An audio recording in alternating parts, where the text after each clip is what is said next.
The acrid stench hit Cameron Hayes first. Burning metal. Rubber. Then the screaming. Sharp and desperate, cutting through Pine Ridge's midnight silence like shattered glass. His Mercedes skidded to a halt, $20 million in Tokyo contracts forgotten. Tonight was supposed to be different. Home to 7-year-old Ruby by midnight. Smoke ribboned through oak trees, orange flames ahead. Cameron's leather shoes crunched on scattered glass as he approached the wreckage. A black sedan, twisted and burning, hood peeled back like a sardine can. Through the spider-webbed rear window sat a figure in pristine white. Wedding dress. Ivory silk streaked with ash and tears. Her wrist bore an industrial shackle, thick chain snaking to the seat frame. "Please," she whispered, voice breaking. "Help me." No key visible, no escape. "Who did this?" Cameron demanded. Her haunted gaze met his. "They said I'd never run again." Cameron Hayes had no idea this moment would trigger a war with forces powerful enough to destroy his family's construction empire and cost him everything he'd spent 15 years building. Cameron grabbed a tire iron from his trunk, the metal cold against his palms. The chain was thick, industrial grade, built to hold something far heavier than a young woman. Heat from the spreading flames warped the air between them, sweat beading on his forehead as he worked the tool against unyielding steel. Each strike sent sparks flying like angry fireflies into the Pennsylvania darkness. The fire crept closer to the rear seat with every passing second. "What's your name?" He grunted, muscles straining against the metal that seemed determined to keep its prisoner. His expensive suit jacket was already ruined, torn and stained with soot. "Belle," she whispered, eyes darting toward the tree line as if expecting shadows to take human form and emerge with violence. "They might come back for me." Oh, her voice carried the kind of terror that spoke of experience, of knowing exactly what would happen if her captors returned. The chain snapped on his 7th strike, the sound sharp as a gunshot in the night air. Cameron hauled her from the wreckage just as the fuel tank exploded behind them, the blast throwing them both forward onto the forest floor. His body instinctively shielded hers from flying debris and superheated metal. When the ringing in his ears subsided, he found her trembling in his arms like a bird with broken wings. Her wedding dress was ruined beyond repair, but she was alive. "Hospital," he said, checking her pulse with fingers that still shook from adrenaline. "We need to get you looked at by a doctor." Belle's head shook violently, panic flashing across her soot-streaked face like lightning. "No hospitals. No police." "Please, you don't understand what you're asking."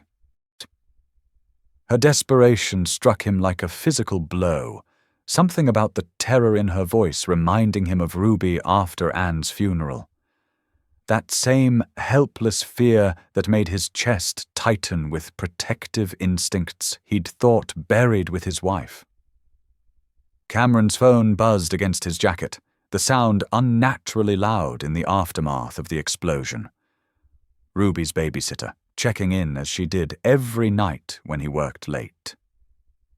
He declined the call without thinking, his attention fixed entirely on the young woman before him. Blood seeped through torn silk where the shackle had chafed her ankle raw, and her hands shook as she pulled debris from honey-colored hair. The wedding dress told a story he wasn't sure he wanted to hear. "My house, then," he heard himself say, the words surprising him as much as they surprised her. "Just until we figure this out and you're safe." Belle looked up at him with eyes like broken glass catching moonlight, beautiful and dangerous and full of secrets. "You don't understand what you're getting into by helping me." Her voice carried weight beyond her years, the kind of knowledge that came from surviving things that should have killed her. Cameron helped her to the Mercedes, noting how she favored her left leg and flinched at sudden movements. The wedding dress caught on the door handle as she slid into the passenger seat, expensive fabric and quality stitching that spoke of money and tradition. This wasn't some backyard ceremony gone wrong, wasn't some domestic dispute that had escalated. The craftsmanship in that dress cost more than most people made in a year. Hand-sewn beadwork caught the dashboard lights as she settled into the leather seat. As they drove through Pine Ridge's empty streets, Cameron caught glimpses of Belle in his peripheral vision. She sat rigid as carved stone, hands clasped in her lap, scanning every shadow and side street with the hyper-vigilance of prey. Her head swiveled at every passing car, every flicker of movement in the darkness. A bride fleeing something terrible on what should have been the happiest day of her life. The irony wasn't lost on him. His phone buzzed again, the sound making Belle jump like she'd been struck. This time he answered, keeping his voice low and steady. "Hello. Mr. Hayes? It's Jessica from the office. I know it's late, but we have a situation developing that requires your attention." Jessica's voice carried an edge of fear that he'd never heard before. "Can it wait until morning?" "Sir, there are men here asking about you. They seem very interested in your whereabouts tonight, and they're not taking no for an answer." The line went dead before he could respond, leaving only the hum of the Mercedes engine and Belle's shallow breathing. Cameron's hands tightened on the steering wheel, knuckles white against black leather. Whatever he'd stumbled into was already following him home, already reaching into his carefully ordered life. Belle noticed his tension, her own anxiety spiking in response like a tuning fork struck against metal. "What is it?" she asked, voice barely above a whisper. "Probably nothing." He lied, pressing harder on the accelerator as they approached his neighborhood. The Mercedes responded smoothly, eating up the remaining distance to his house. But Cameron couldn't shake the feeling that everything was about to change, that saving this woman had somehow shifted the entire foundation of his carefully constructed life. The house came into view, windows dark, except for the porch light he always left on for Ruby. 3 days later, Cameron sat in Pine Ridge General's waiting room, Ruby's small hand warm in his. Morning sun streamed through tall windows, casting long shadows across worn linoleum that had seen too many families waiting for news. His daughter's legs swung from the chair, too short to reach the floor, sneakers tapping out a rhythm only she could hear. Since Anne's death 3 years ago, he'd built their life like one of his construction projects, solid foundation and measured plans. "Daddy, why do you keep looking at that lady's room?"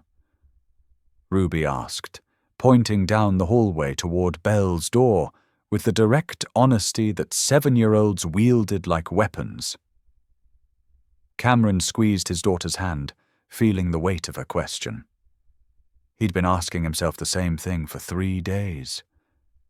Since Anne's death, Ruby had been his blueprint for everything that mattered. Every decision filtered through what was best for her. Ruby studied his face with the serious expression she'd inherited from her mother. Those same green eyes that seemed to see straight through to the truth. "Mommy used to say good people help other people." "Are you a good person, Daddy?"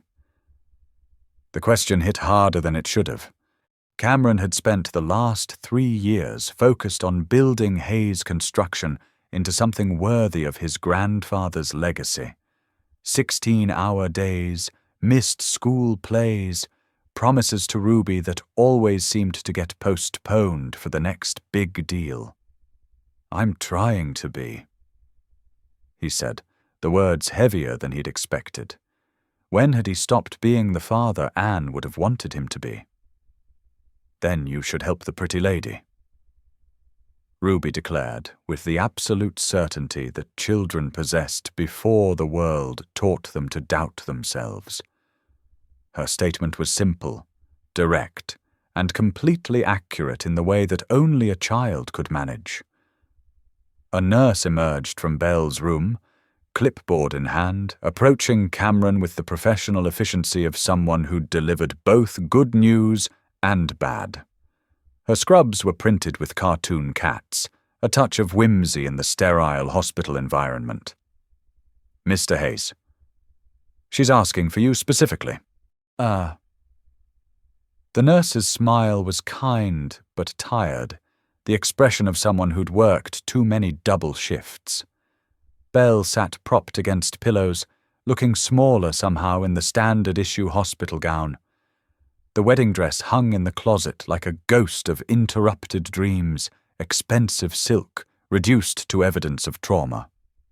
Her ankle bore fresh bandages where the shackle had cut deep, white gauze stark against olive skin. She managed a weak smile when she saw Ruby peeking around Cameron's legs with curiosity and concern.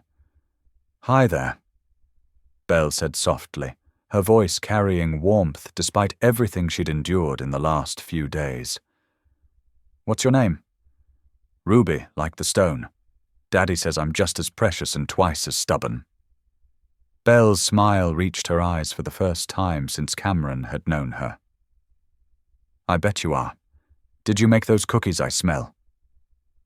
The question lit up Ruby's face like a Christmas tree. Ruby beamed, holding up the tin she'd insisted on bringing from home, despite Cameron's protests about hospital rules. "Daddy helped, but I did most of the work. He's not very good at measuring ingredients." "Ruby," Cameron warned. But Belle laughed, the sound like wind chimes on a summer evening, musical and somehow tinged with sadness. The laughter transformed her face completely, making her look younger and more hopeful. "I'd love to try one," Belle said, accepting a chocolate chip cookie from Ruby's eager hands. She bit into it carefully, her face lighting up with genuine pleasure rather than polite acceptance. "This is delicious." "You're a wonderful baker." Ruby glowed under the praise, unconsciously leaning closer to Belle's bedside. Cameron watched the interaction, noting how Belle's shoulders relaxed around his daughter, how the hunted look in her eyes softened when she spoke to Ruby. "Where will you go when you're discharged tomorrow?" Cameron asked, after Ruby wandered to the window to narrate the adventures of passing cars to herself. Belle's fingers worked the hospital blanket, picking at loose threads with nervous energy. "I haven't figured that out yet. I can't go back to where I came from." Her voice carried finality, the sound of bridges burned and doors permanently closed. "You could stay with us, just until you're back on your feet and have a plan." The words surprised him as much as they did her, emerging from his mouth without conscious thought. Belle's eyes widened, then narrowed with the suspicion of someone who'd learned that kindness often came with hidden costs. Her gaze searched his face for ulterior motives, finding only genuine concern and something else she couldn't quite identify. "Why would you do that for a complete stranger?" she asked, her voice careful and measured. Cameron looked at Ruby, who was now making up stories about the people in the parking lot below, her imagination turning ordinary scenes into epic adventures. "My daughter thinks I should help. And I've learned not to argue with 7-year-old logic." His answer was honest, if incomplete. Belle studied him for a long moment, as if trying to solve a puzzle whose pieces didn't quite fit together. "You don't know anything about me. I could be dangerous. I know someone hurt you badly enough to chain you in a burning car. I know you're scared to go to the police. And I know you need somewhere safe to figure out your next move." Cameron's voice carried the quiet authority he used with difficult clients. Sometimes that's enough to start with.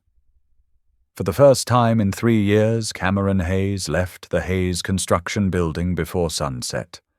The 20-story structure stood like a monument to 3 generations of family ambition in downtown Pine Ridge. His grandfather had started with a single hammer and a pickup truck during the Great Depression. His father had expanded into commercial development. Cameron had taken them international, closing deals that made headlines in industry magazines. Now he stood in his kitchen, attempting to make dinner for 3 instead of 2, feeling oddly nervous about such a simple task. Ruby sat at the counter, homework spread before her, occasionally offering cooking advice that Cameron pretended to need. "The noodles are supposed to be soft, Daddy, not crunchy." "Right, soft noodles. Got it," he said, stirring more vigorously and wondering when cooking had become so complicated.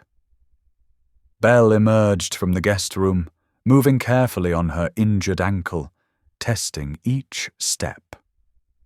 She'd borrowed one of Anne's old dresses, a simple blue sundress that Anne had loved for lazy Sunday mornings. Seeing it on someone else should have felt wrong, like a violation of sacred memory. But somehow it didn't. The dress fit Belle perfectly, as if it had been waiting for her. "Can I help?" Belle asked, noticing Cameron's obvious struggle with the stovetop. "Daddy's not a very good cook," Ruby announced helpfully, looking up from her math worksheet. "Mommy used to do all the cooking before she went to heaven to be an angel." An awkward silence fell over the kitchen like a heavy blanket. Belle's eyes found the framed photo on the counter. Cameron, Anne, and baby Ruby at the beach. "She was beautiful," Belle said quietly, her voice carrying respect for a woman she'd never meet. "She was everything," Cameron replied, then caught himself, hearing how the words might sound to his daughter. "I mean, she was a wonderful mother to Ruby." Belle nodded, understanding more than he'd actually said, recognizing the careful way he spoke about his late wife around his daughter. Belle moved to the stove, testing the pasta with practiced ease, her movements efficient and sure. "Another minute or 2. And you might want to add some salt to that sauce." "How did you know it needed salt?" Cameron asked, reaching for the shaker and wondering what other domestic skills this mysterious woman possessed. "I used to cook a lot. Before everything changed." Belle's voice carried weight, as if "before" encompassed an entire lifetime she'd rather forget. Ruby looked up from her worksheet, curiosity bright in her green eyes. "Before what happened?" Belle's hand stilled on the wooden spoon, and Cameron watched her struggle with the answer, seeing the careful calculation behind her eyes. How much truth could a 7-year-old handle? How do you explain nightmares to someone who still believed in fairy tales? "Before I got lost," Belle said finally, choosing her words like stepping stones across dangerous water. The first week passed quietly, like the calm before a storm that everyone could sense but no one wanted to acknowledge. Belle proved remarkably good with Ruby, helping with homework and baking cookies that made the house smell like childhood memories. She moved through their routine like she'd always been there, anticipating needs before they were voiced. Cameron found himself leaving work earlier each day, manufacturing reasons to be home. One evening, Cameron's assistant Jessica appeared in his office doorway, tablet in hand, her expression more serious than usual. It was past 6 p.m., and the building was mostly empty except for security guards and cleaning crew. "There's a gentleman here to see you. Says it's about a personal matter that can't wait until morning."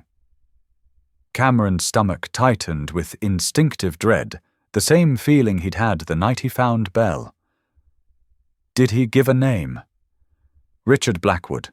He's very insistent about speaking with you tonight. The name meant nothing to Cameron, but Jessica's expression suggested it should. She lowered her voice, glancing towards the elevator as if the walls themselves might be listening. He's the one who came by that night when you didn't answer your phone. He had men with him then, too. Richard Blackwood entered Cameron's office like he owned the building, like he owned everything and everyone in it. Expensive suit that probably cost more than most people made in a month, silver hair perfectly styled, and eyes that evaluated everything they saw with cold calculation. He settled into the chair across from Cameron's desk without invitation, crossing his legs with casual arrogance. Mr. Hayes, thank you for seeing me without an appointment. I'm not sure what this is about, Mr. Blackwood. I believe you have something that belongs to me. Something very precious that went missing recently. Cameron kept his expression neutral, but his mind raced through possibilities. I'm not sure what you mean. My daughter. Isabella. Though I understand she's calling herself Belle these days. Blackwood's smile was sharp as broken glass. Charming nickname. She always was creative. Cameron's world tilted sideways. Daughter. The name Isabella fit better than Belle somehow, carrying weight and history that her chosen name couldn't hold. It explained the expensive wedding dress, the quality of her fear, the way she moved through his house. I don't know anyone by that name. Blackwood's laugh was soft and dangerous. Mr. Hayes, I did my research on your company before coming here tonight. Hayes Construction has done excellent work over the years. It would be unfortunate if circumstances forced you to scale back operations. The construction industry can be so volatile, so dependent on reputation and relationships. Blackwood examined his manicured fingernails with studied casualness. One bad project, one dissatisfied client, and years of work can disappear overnight.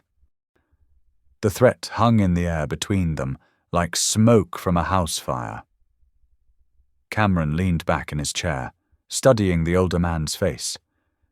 Are you threatening me, Mr. Blackwood? I'm offering you an opportunity for mutual benefit. Return Isabella to me, and Hayes Construction can look forward to some very lucrative contracts. Blackwood's smile widened, revealing perfect teeth. Refuse, and I'll ensure you never work in this industry again. And if I honestly don't know where your daughter is? Then you have 24 hours to find her and bring her home where she belongs. After Blackwood left, Cameron sat alone in his office, staring at the family photo on his desk. Ruby's gap-toothed grin stared back at him, full of trust and innocence. What had he gotten them into by bringing Belle home? His phone buzzed with a text from an unknown number. Beautiful daughter. Would hate for anything to happen to her during her walk home from school tomorrow. Cameron's blood turned to ice. They knew about Ruby. That evening, after Ruby was safely asleep upstairs, Cameron confronted Belle in the kitchen. She sat at the table, hands wrapped around a mug of tea that had long since gone cold, looking like she was trying to disappear into herself. Isabella, he said quietly, watching her flinch as if he'd struck her across the face. He found you. It wasn't a question. Belle's voice was flat, resigned. Richard Blackwood, your father. Cameron pulled out his phone, showing her the threatening text about Ruby. They know about my daughter. They're watching us. Belle's face crumpled like paper in fire. I'm so sorry. I never meant for this to happen. I should have left the first night. Tell me everything. No more half-truths, no more deflection. I need to know exactly what we're dealing with. Belle took a shaky breath, her hands trembling around the cold mug. My father isn't just wealthy. He's dangerous in ways that money alone can't buy. He controls judges, police chiefs, politicians. When Richard Blackwood wants something, he gets it. What does he want from you? Me to marry Douglas Whitmore, a business arrangement disguised as a love story. Belle's voice turned bitter with years of resentment. The shackle in the car. A preview of married life. Douglas wanted to make sure I understood my place, that I wouldn't embarrass him by running away during the ceremony. Belle's fingers traced her bandaged ankle unconsciously. He called it training. Cameron felt something cold settle in his chest, a rage so pure it surprised him. But you managed to escape during the wedding. I grabbed the car keys when Douglas was distracted by photographers. Thought I could make it to the state police. Belle laughed, but there was no humor in it. I was naive. There's nowhere his influence can't reach. They caught you? Douglas chained me in the back seat himself. Said I'd learn my place one way or another. They were driving me somewhere remote when the car went off the road. Cameron's phone rang, the sound sharp in the quiet kitchen. Unknown number. Answer it, Belle whispered, her face pale as moonlight. Put it on speaker so I can hear. Mr. Hayes. Richard Blackwood's voice filled the kitchen like poison gas. I trust you've had time to consider my offer and discuss it with Isabella.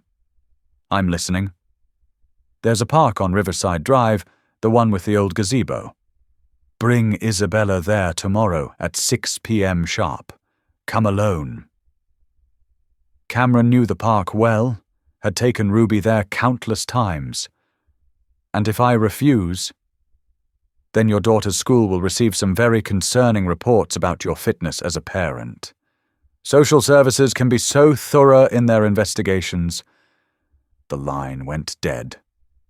Belle was crying, silent tears streaming down her face. I have to go back to him. I can't let them hurt Ruby because of me. Cameron reached across the table, covering her hands with his. No, we'll find another way. There is no other way. My mother tried to leave once. She was found dead in a hotel room, apparent suicide. Belle's laugh was hollow. It wasn't suicide. What if we go to the FBI? With what evidence? He has friends everywhere. Then we fight. You can't fight my father and win. No one can. Belle stared at him like he'd spoken a foreign language. Why? Why would you risk everything for someone you barely know? Cameron thought about Ruby's words in the hospital, about Anne's voice in his memory. Because it's right. Because someone has to stand up to men like your father. He paused, surprised by his own honesty.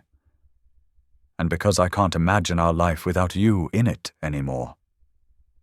The admission hung between them like a bridge. Belle's eyes widened, searching his face for deception and finding only truth. I know it's crazy, but this past week felt like we were a family again. Belle was quiet for a long moment. When she finally spoke, her voice was steady for the first time since he'd known her. Okay, what do we do? The next morning, Cameron drove to Pine Ridge Police Station with Belle beside him. Detective Sarah Collins listened to their story with skeptical attention. Mr. Hayes, without evidence, family disputes rarely require federal intervention. Look at the shackle marks on her ankle. The burned car. Cameron leaned forward, frustrated. Could be explained many ways. Belle leaned forward, her voice gaining strength. Detective Collins, my father has business interests in 17 states. He launders money through construction projects, bribes officials, eliminates anyone who threatens his empire. That's a very serious accusation. Do you have proof? I have names, dates, bank account numbers, recorded conversations. Belle's voice grew stronger. I spent 2 years secretly documenting everything. Collins's expression sharpened with professional interest. Where is this information? Hidden in a safety deposit box in Philadelphia. Under a false identity my father doesn't know about. Why should I believe you're telling the truth? Belle met her gaze steadily. Because tomorrow evening, Richard Blackwood is going to silence me permanently, and if you do nothing, you'll be complicit in murder. Collins reached for her phone. I'm calling the FBI. If even half of what you're saying is accurate, this is bigger than Pine Ridge can handle. 2 hours later, they sat in a conference room with Agent Rebecca Martinez, a sharp-eyed woman who specialized in organized crime. Belle spread documents across the table like tarot cards revealing an ugly future. These bank records show money moving from Blackwood Industries to offshore accounts in the Cayman Islands. Belle explained, always in amounts just under federal reporting requirements. Martinez studied the papers with practiced eyes. How did you get access to these records? I worked in my father's office during college summers. He thought it was cute, having his daughter help with Daddy's business. Belle's voice turned bitter. He never imagined I was smart enough to understand what I was seeing. Cameron watched Belle transform as she spoke, the frightened woman from the hospital disappearing entirely. What's your plan, Miss Blackwood? Martinez asked. I go to the meeting tonight, wearing a wire. Get him to admit what he's done, what he's planning to do. Too dangerous. If he suspects anything. That's the only way. He won't incriminate himself to anyone else. Won't trust anyone but family. Martinez turned to Cameron. You understand the risks here? This could destroy your business, your reputation. That evening, Cameron stood in the shadows near Riverside Park, watching Belle approach the designated meeting spot with his heart hammering against his ribs. She wore a simple black dress that made her look older, more sophisticated, every inch the daughter of Richard Blackwood. The wire hidden beneath the fabric was invisible, but Cameron knew it was there. Richard Blackwood emerged from a black sedan like smoke given form, flanked by 2 men in expensive suits. Isabella. You look well. Better than I expected after your little adventure. Hello, Father. Belle's voice was steady, showing none of the fear Cameron knew she must be feeling. I was worried about you, darling. Running off on your wedding day like that. Very dramatic. I wasn't ready for marriage to Douglas. Blackwood laughed, the sound sharp and cold. Ready? Darling, readiness has nothing to do with marriage in families like ours. What business? Money laundering, bribery, murder? Careful, Isabella. Accusations like that could be very dangerous for everyone involved. Like they were dangerous for Mother. The park fell silent except for distant traffic. Cameron tensed, ready to intervene. Your mother was unstable. She couldn't handle the responsibilities that came with our lifestyle. I built an empire, Isabella. I gave you everything money could buy. Blackwood's composure was starting to crack. And this is how you repay me? By running to some construction worker? Belle stepped closer to her father. By refusing to marry a man who gets aroused by hurting women? By documenting your crimes? You naive little girl. You think running to the police will save you? I own half the judges in this state. Even when that evidence includes recordings of you ordering Judge Franklin to dismiss the Peterson case, photos of cash payments to Senator Williams. Blackwood went very still, his face cycling through surprise and rage. You've been busy, Isabella. Busier than I gave you credit for. 2 years of being the good daughter while you planned to sell me like livestock. Blackwood signaled to his men, who started toward Belle. But they stopped when police cars surrounded the park, red and blue lights cutting through the darkness. "Isabella Blackwood, you're under federal protection," Martinez announced through a megaphone. "Richard Blackwood, you're under arrest for conspiracy, money laundering, and accessory to murder." Cameron emerged from his hiding spot as FBI agents swarmed the scene. 14 months later, Cameron stood in his new office, smaller than the old one, but filled with natural light from floor-to-ceiling windows. Hayes Construction had survived Richard Blackwood's attempts to destroy it, though not without scars. Several major contracts had been cancelled, some long-time clients had distanced themselves, but new opportunities had emerged. Community centres, affordable housing, a women's shelter that Belle had insisted on designing personally. "Daddy, are you coming?"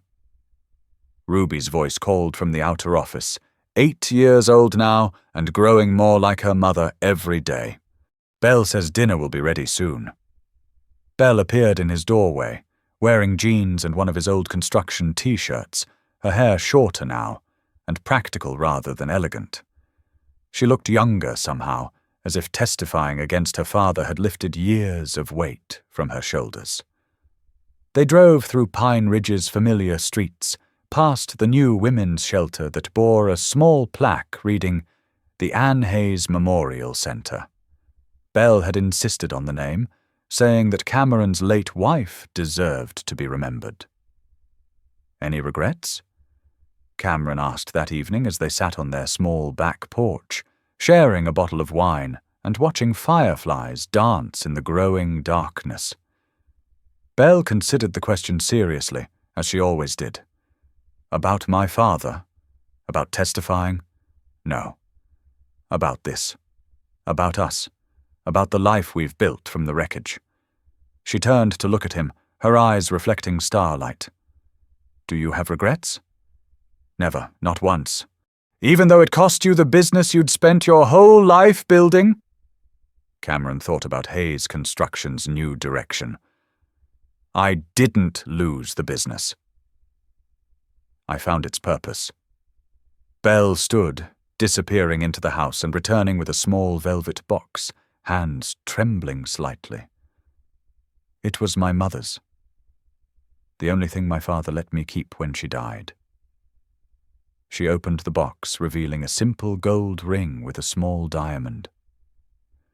She wore it when she was happy, before everything went wrong. Cameron's throat tightened. "Are you asking me to marry me?" "Yes, I want Ruby to see that sometimes love wins."